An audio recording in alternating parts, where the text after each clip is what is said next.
Hi and welcome to this video. This is from an old series of clips I filmed back in September 2021 and is a watch that I bought for my personal collection, and this is just the disassembly and not the reassembly yet, as it's still currently in bits, and I will get into the details of that later. What we have here is a Famolare chronograph, which is in a plastic monocoque case secured by 4 screws on the back. It has a etched metal bezel which holds the crystal and sealing ring in place, and a plasticized rubber strap, and has 3 pushers. It's a triple register chronograph, as you can see, counting seconds, minutes and hours, and has a running 60-second counter at 6 o'clock. Here I'm using a syringe to blow the crystal out, which is not in very tightly in this case, thankfully. You can buy special tools for this purpose, but a large-ish medical syringe, provided you can get an adequate seal on these cases, works equally as well. Here you can see the crystal and the tachymeter ring comes out as one piece, and underneath that is an O-ring gasket.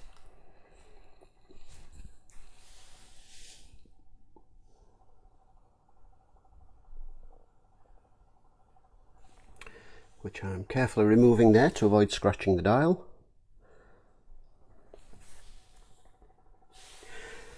You saw me withdraw the stem earlier. Now, ordinarily with a case like this you would have a split stem. This particular watch doesn't, and this is not actually uncommon for BFG watches, because they were really not made with the intention of longevity and servicing on a regular basis, and things like the stems and setting keyless works would have just been replaced, possibly even the entire movement, had they gone in for work being done. So it's not actually uncommon to see watches of this type without a split stem, and I had, having removed it once to check, I didn't want to refit the entire thing and have to pull it back out with force again for the start of the video. So what you saw there was me just withdrawing it. Here you can see me rotating the hands, and you can see the hour counter, which counts in 5 segments of 5 hours obviously. That rotates continuously with the time setting, whereas the running seconds and running minutes operate with the chronograph feature.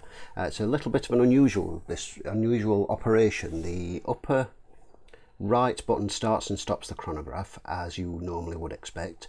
The lower right button resets the seconds, and then the lower left button resets the minutes and the hours.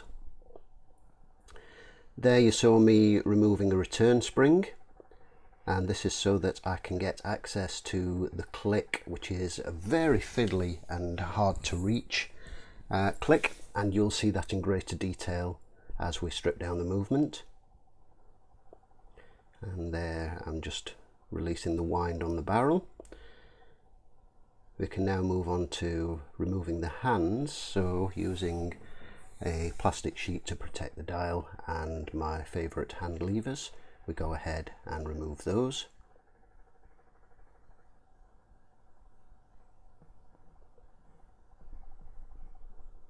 One of the things that attracted me to this watch, which was one of a couple that I bought in an auction, was the unusual addition of purple along with the black, which I think works very well and is just a little bit different with the purple central seconds hand.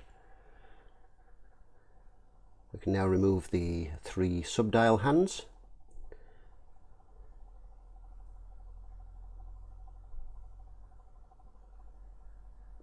These have a much larger than typical central hole which fits over the hearts, which in turn fit over posts, hence them, this is why they're so wide.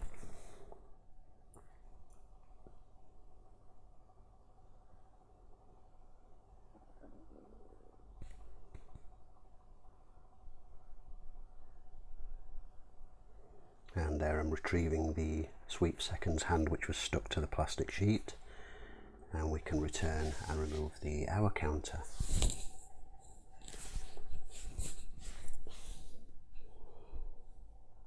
Another thing that struck me with this particular watch as well is the logo you'll see up at the 12 o'clock there is a penny farthing, and anybody who was a fan of the television series The Prisoner with Patrick McGoohan in the 60s and reshown in the 70s, which was when I first saw it, will recognise the shape of that instantly. Of course, as far as I'm aware, this watch has absolutely nothing to do with said TV series, it just brought that to mind. Here I'm loosening the top hat screws which retain the dial, and then the dial can be carefully pried away from the movement.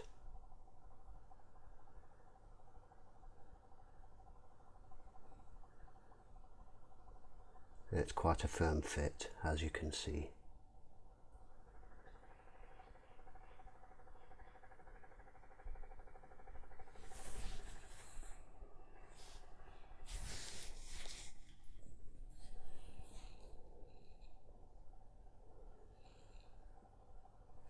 On the base plate we can remove the dial washer, the hour wheel and the minute wheel.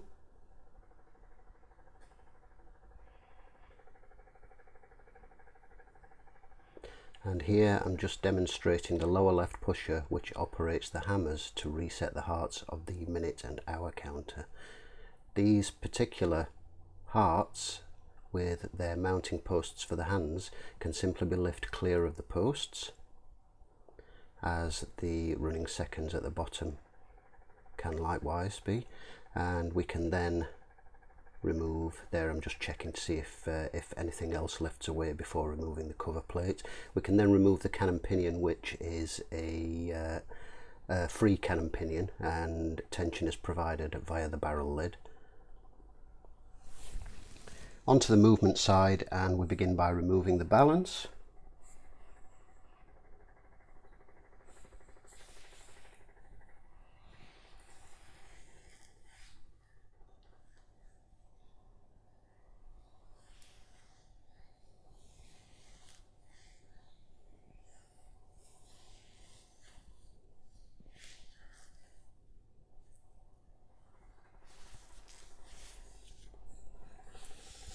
And then back over to the dial side, and remove the screws that hold the cover plate in place. This allows us access to the dial side chronograph setting works.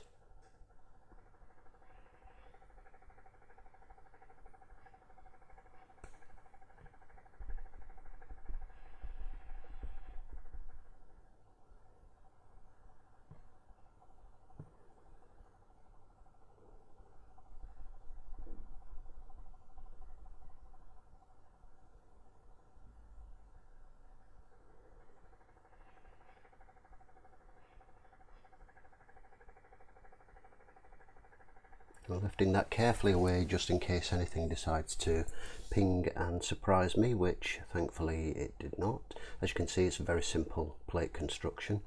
Like most pin pallets, the majority of the parts are stamped rather than milled, and here we have the reset assembly, the lower left pusher, the two hammers and the return spring for the hammers.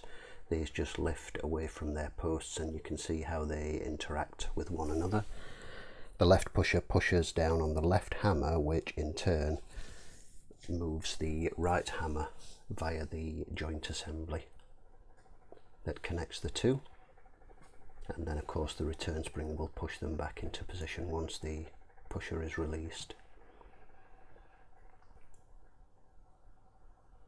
You can then lift away the hour counter wheel, and you can see how that meshes with the cannon pinion and is continuously rotating along with the rest of the movement. This part here is a tension spring, and just unscrews and lifts away.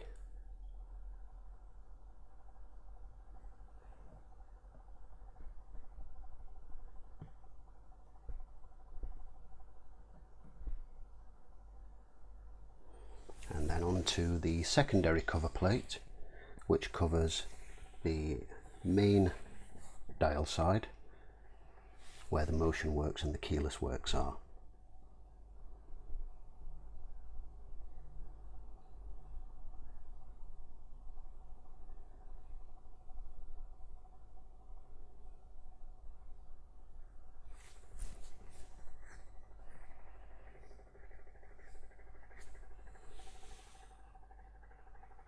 Similarly, carefully lifting away the plate just in case of any potential pings awaiting to surprise us, and again thankfully there are none.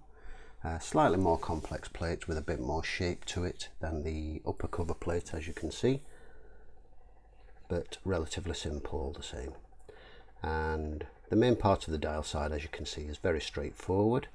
We have the drive gear for the small seconds at 6, and then the gear in my tweezers here, which is for the minute recorder when the chronograph is running.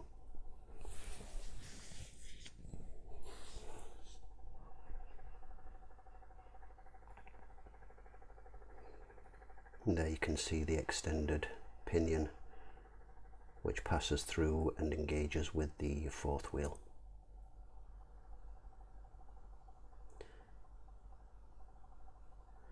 Moving back onto the movement side, we can begin disassembly of the chronograph switch gear. Here we're removing the start-stop lever, which is a very simple design and rotates the pillar wheel that actuates the chronograph.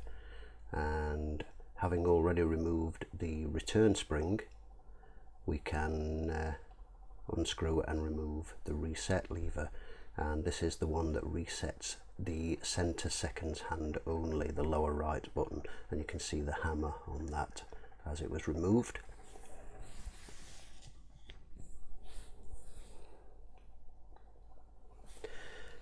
This is the return spring for the start-stop pusher.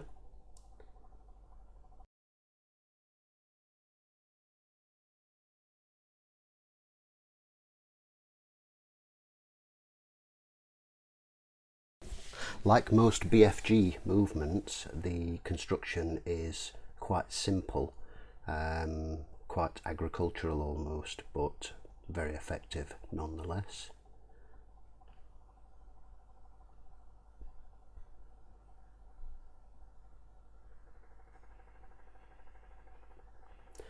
Of course, like most BFG movements, you're never going to get superb accuracy in various timing positions with one of these, being a simple pin pallet movement, but they are quite fun watches. Here I'm removing the pallet cock, which is held in place by a single screw and is persuaded away from the base plate.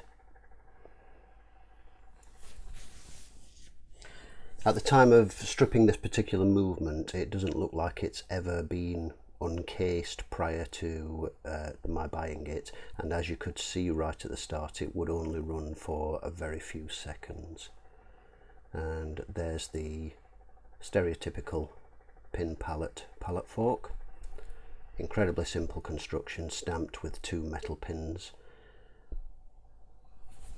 Here we remove the upper chronograph bridge, which is held in place by 3 screws.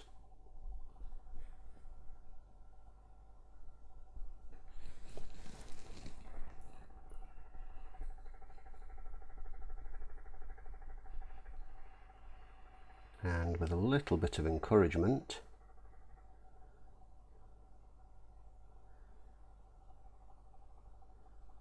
lifts away from the movement for us.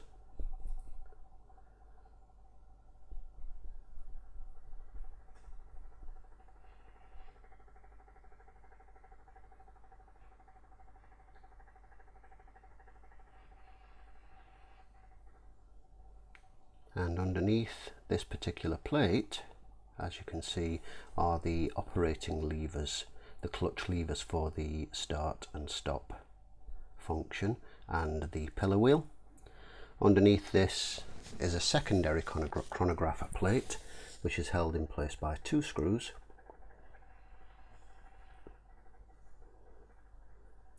And it's worth noting at this point that a combination of these 2 screws and the other 3 hold the main bridge of the movement in place also.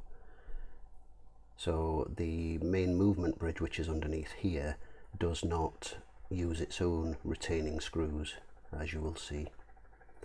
Again, a little bit of encouragement. As I say, I don't think this has ever been out of its case since it left the factory, and accordingly a few pieces are kind of gummed together a little. So next I'm removing the ratchet wheel, and underneath this you will see the very hard to get to click, and it's a click and click spring combined, which simply sits in place in the little divots that are shaped for it, and you can see how that is quite tricky to get to and required some very thin tweezers to get to the tip of that to move it out of the way and unwind the power from the mechanism.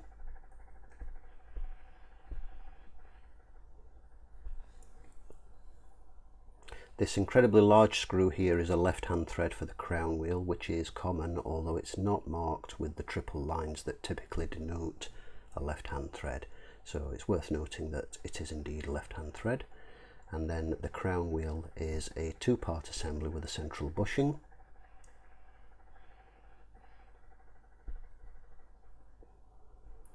We can now encourage the main bridge of the movement away from the watch.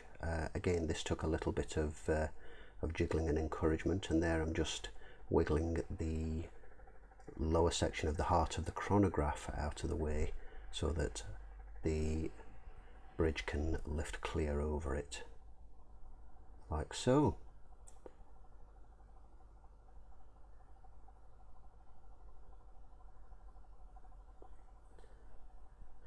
Underneath here we have a fairly typical setup with the mainspring barrel and 2nd, 3rd, 4th and escape wheels, which simply lift clear in the normal fashion.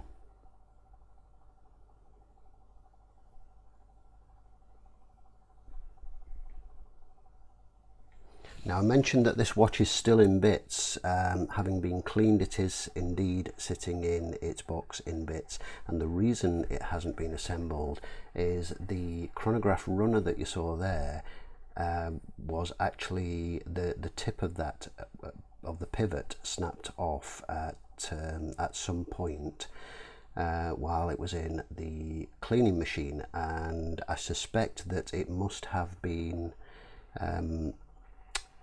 loose prior to that. It's possibly when I removed the hands. I'm not at all sure of the reasons for that, but parts being relatively hard to locate for this means that I was not able to locate a spare, and that is currently still awaiting repair. Hence the watch is still in bits. If I did reassemble it at this point, it wouldn't have a centre seconds hand, and that just simply wouldn't do for a chronograph. Here we're disassembling the mainspring barrel, which is kind of similar to a lot of EB barrels, but ever so slightly different in that it has a separate arbor, barrel arbor. Quite often they are fixed to one of the lids, and it does of course have a friction fitted slipping wheel, which is what creates the friction for hand setting and why the cannon pinion is a free cannon pinion, free moving rather than friction fitted. And the mainspring is unwound in the conventional manner and looks in reasonably good shape given its age and the fact it's probably never been looked at. And then back to the chronograph bridge, the upper chronograph bridge, and we can remove the screws holding the operating levers and the pillar wheel.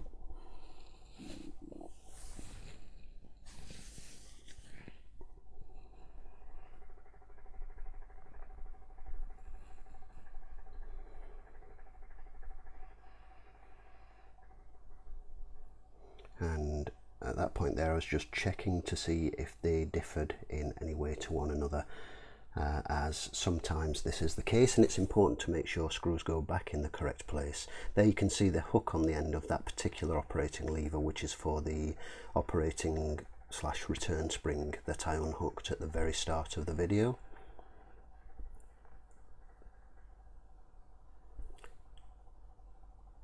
And here we have another left hand thread screw without the marks denoting that it's a left hand thread screw for the pillar wheel.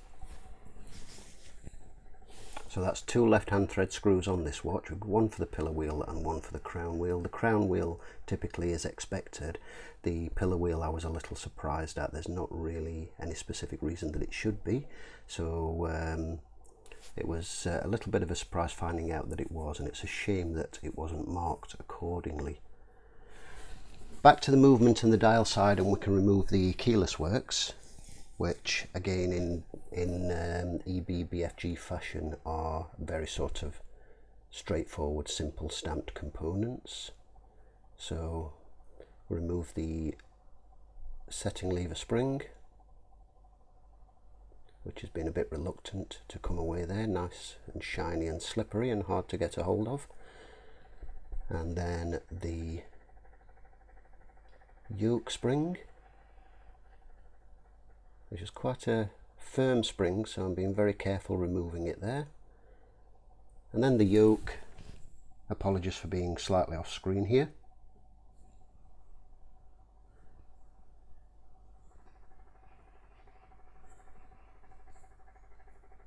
The setting lever, and once again apologies for being slightly off screen, which as you can see has a long post travelling through. And then we can remove the stem, the winding pinion and the clutch.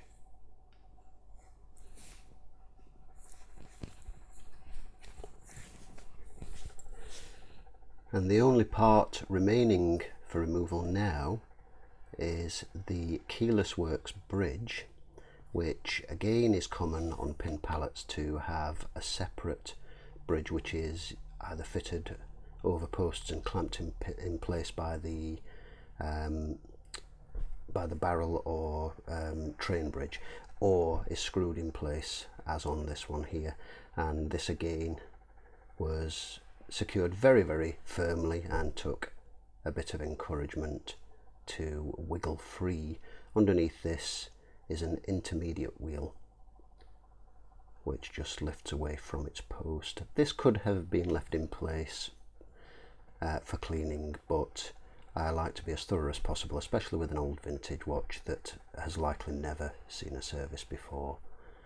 So where possible I like to strip everything right down to its bare bones, and this would ensure that the intermediate wheel was thoroughly cleaned and can be properly lubricated on reassembly. As you can see, this one is being quite reluctant to come away, but it does eventually yield.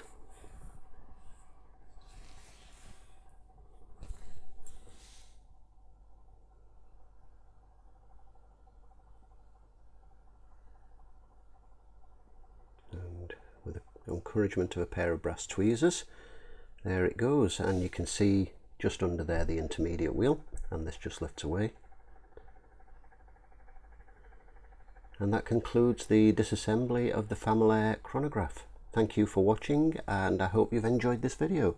We'll see you in the next one.